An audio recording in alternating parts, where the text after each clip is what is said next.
And we're back with another game of Age of Mythology of the Tides, joined with the fabulous ChronoJJ. We have in the right side of the map, in the blue color, playing as Oranos from the King clan. His name is Sensway. In the left side of the map, playing as Odin. In the red color, playing as, well, his name is Spencer. It's currently 2-1 for Sensway, taking that last game, putting the pressure onto Spencer and making him crumble. The map's Borderlands. Do you want to give us a little bit of a rundown on this map, ChronoJJ? Sure. Well, just like our map in the previous game, this is another one of the special maps that obviously is not normally in the random map pool. As you can see, it's pretty unique. You've got these, both players spawn really close to each other, but there's this wall of trees in between their base, and then you've got these openings on the edge. One thing you've also might be able to notice if you're kind of looking at the mini map is compared to like the map screen is that this map is a little bit smaller than like the average map, so that changes things a little bit. And then you also, as we were checking out the hunt, this is a pretty good hunt map. There's quite a substantial amount of hunt in this map. As we can see, we've got Spencer with a couple back hunts, and then we've also got Keen Sensway as well. Also got a couple back hunts, one of them being a lot of boar. Whoa, that's So that's the map. five boar. That's very, very good. Is that? Oh, both players get 5 boar. I see. But the 5 boar are very, very nice for Actually, they're about the same if you think about it, ish. Kind of, not really. Yeah, just that Sensways were behind his base, and Spencer's are a little bit more Yeah. forward and maybe slightly more, but then it's Spencer's got two back hunt spawns though, so it's not the end of the world though. That's a ton of hunt one Mm. spot. I was going to say this is kind of looking like a Chronos rush from Sensway. Given that the maps are so close, he probably wouldn't even. He probably could just do a 3 minute 30 Oranos Chronos rush and it'll be just as effective as Chronos because his temple is so close to the enemy. Um, but he's looking like he's going for the 4 minute build order here, not making an economic guild, whereas Spencer is just playing standard Odin here so far. Yeah. Yeah. Ooh, that great hunt. It's a lot of hunt back there. What is that emoji waste of life? Is that how it normally looks, or did you make a little mod? You made a mod. That's hell funny. Sunglasses. Thank you, my friend. uh, okay, we see the temple coming down for Spencer. He's got some nice positioning here, so he should be able to wall up or at least put some buildings around this gold mine, make it a little bit difficult for Sensway to get in onto it. So that's nice building positioning so far for him. See if he's able to age up in time though. Senseway with a very fast age up, right about 4. He'll be right up around 4 minutes, and we don't want Spencer to be too slow and start getting pushed off of his gold or his hunt. Yeah. He got a little bit delayed. He had a couple of seconds of idle time because his mana came out just a touch late. But apart from that, like this is going to be a very aggressive build from Sensway. And I don't think Spencer still hasn't clicked up. So he's going for a 5 minute advance time here on this map. So unfortunately, he's going to be under the pump for an entire minute before he can respond to it. Promethean's coming out instantly from, well, I was going to say instantly, but there they are, a little bit later than instantly from Sensway. 4 minutes and 10 seconds into the game, we've already seen this Promethean coming into the base of a Spencer incredibly quickly here. Yeah, and that's just too slow an advance on such what would probably tend to be a very aggressive map. Yeah, and we're seeing the Promethean just going straight for that sentry tower. There is a Hersey here to push him away, but he only has 2 damage, and even with the extra 500% damage versus myth units, it's not really enough. And we're going to be seeing a straight Terminus spam from Sensui here. 2 counter barracks coming in.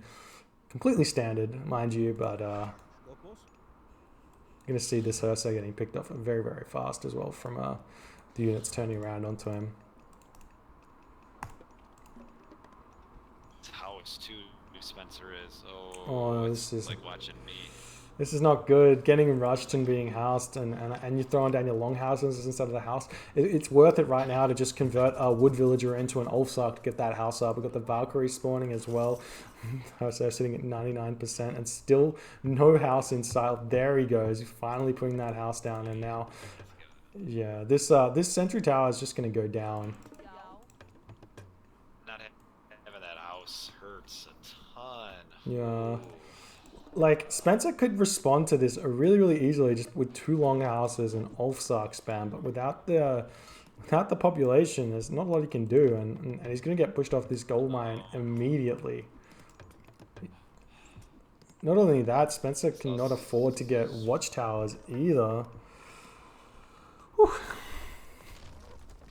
This is a strong push on his gold mine, and with the delay in the houses, that's a delay in an army. Oh, it's gonna be tough.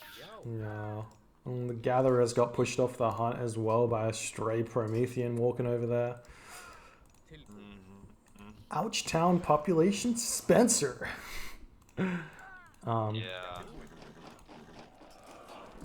Oh, nice forest fire though. That one's gonna help him out. It's gonna force Sensui out of there.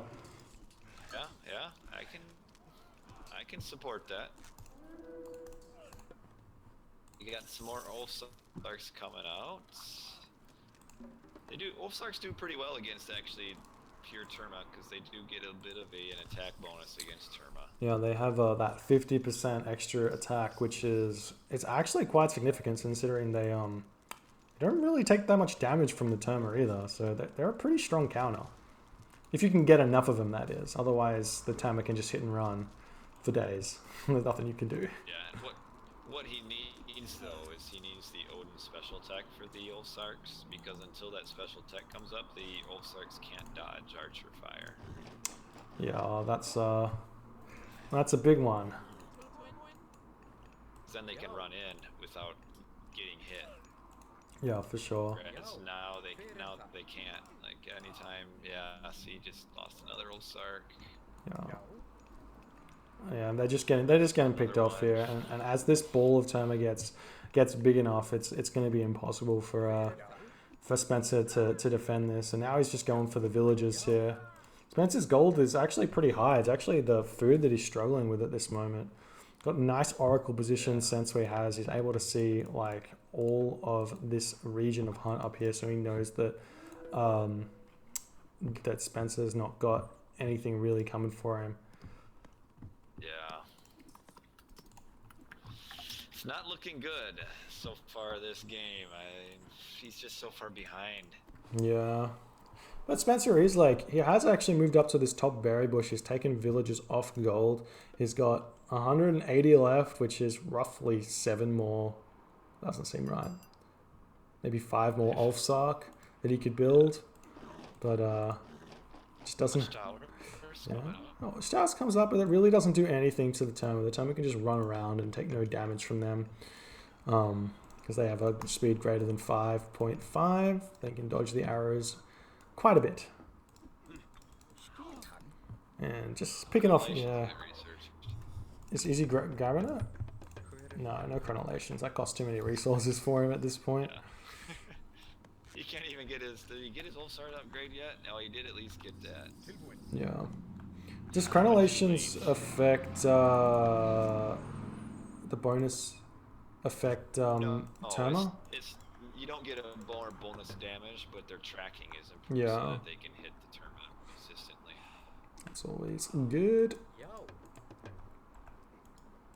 Low hit point Terma in this, but there's just not enough Ulfsarks. Yeah, this is looking dire for our Odin player here. He is still gathering resources, so he's still pumping stuff. And if you can get enough Ulfsark out, I mean maybe not actually, because there's even a good amount of Promethean out now, so they're there to tank the Ulfsark and deal the damage as well. Sensei's just playing this one way too well. The hit and runs, the raids.